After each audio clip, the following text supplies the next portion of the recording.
Ladies and gentlemen, Vivo just officially launched a heck of a foldable smartphone as we all sit around and wait for somebody, anybody, to come around and really truly compete with the Z Folds of the world, Samsung's dominance.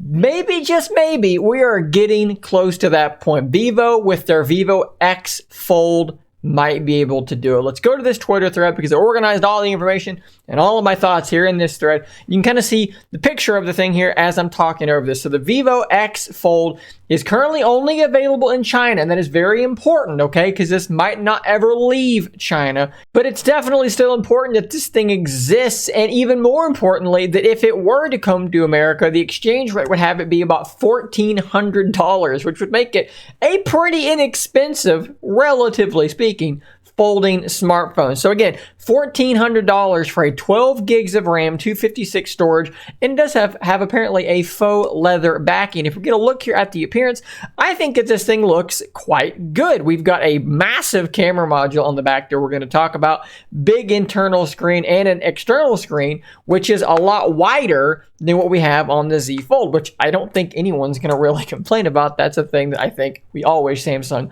would change a little bit. So let's keep going and let's talk about some of that stuff. So the outer screen is going to be 6.53 inches. Of course, it is an AMOLED display. On the inside, you have an 8.03 inch display at 1800 by 2200 AMOLED display. Now, the cover display and the internal display will both be capable of running at 120 hertz, with the big inner display being able to clock all the way down to 1 hertz to save on battery life. Now, how does this stack up and compare to what we have currently on the biggest folding smartphone on the market, the Z Fold 3? So on the X Fold, we have a 6.53 inch outer display.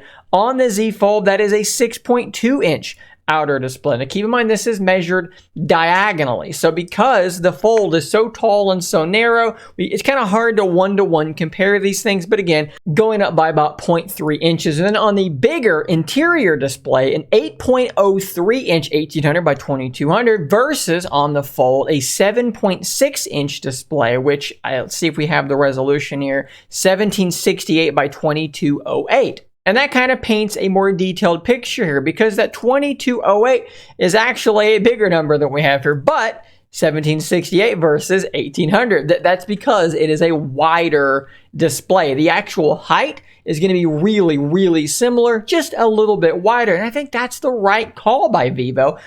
Wider is better. I love the look of the Oppo Find N because it really goes the wide direction, and it really makes the outer display way more usable than on the Z Fold, potentially. Now, one big place where the Z Fold and this thing are going to differ is in their fingerprint sensor. So the Fold devices are maintaining the fingerprint sensor on the power button, which I think is actually very good. I actually prefer that.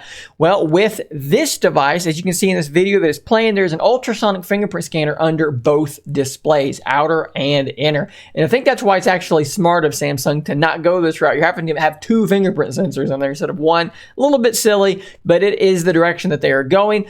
The folding display is using the same ultra-thin glass as what Samsung uses. The same company, Shot, I believe is the company, is supplying their glass for both. So probably going to be really similar in terms of durability. Now, we don't know exactly what the curve, the bending is on this Vivo X device. Now, we've talked about before how on the Fold, it is a rather sharp bend, which causes it to be a rather deep. You can see the canal there, and that might contribute to breaking later on. When you look at something like the Oppo Find N and you compare the crease on them, look how much less noticeable the crease is there. That's because it is folding into sort of a teardrop shape, a more gradual curve.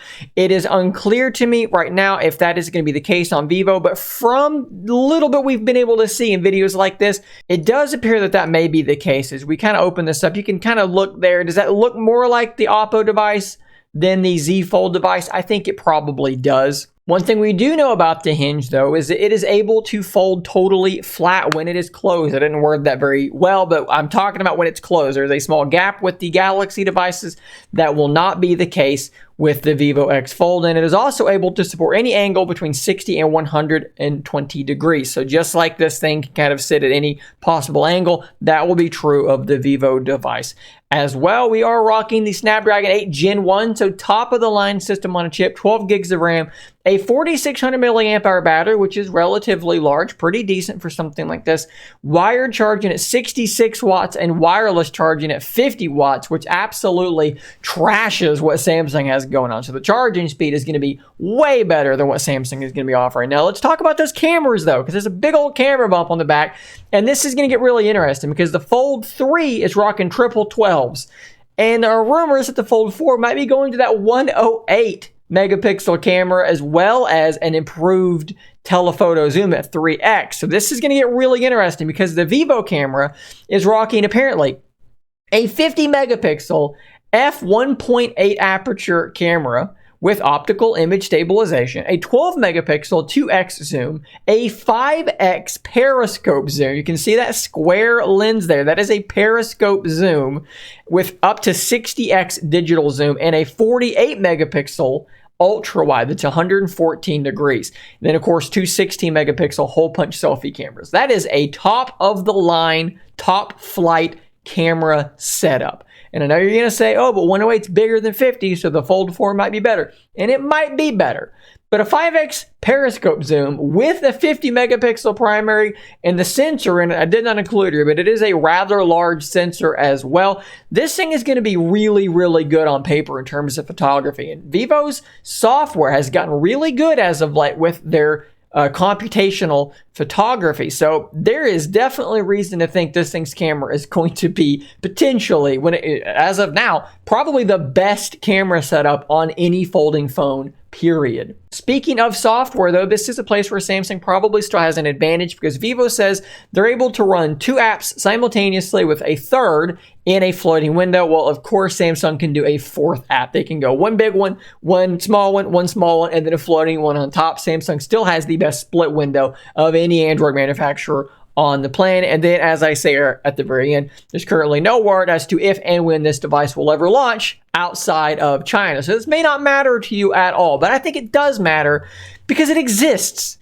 Okay, it's a thing that's happening. So it's going to happen in America sooner than later. I'm going to put out a video, if I haven't already put it out, about OnePlus potentially bringing the Oppo Find N hardware over as a OnePlus device. These Chinese, pretty darn good competitors to the Fold devices are coming sooner or later, and I think this is the best looking one yet. And the price, it's not even that expensive according to the exchange rates listed there. I'm pretty excited. Let me know what you think about this in the comments down below. Thanks for making it to the end of today's video. I'll see you on the next one.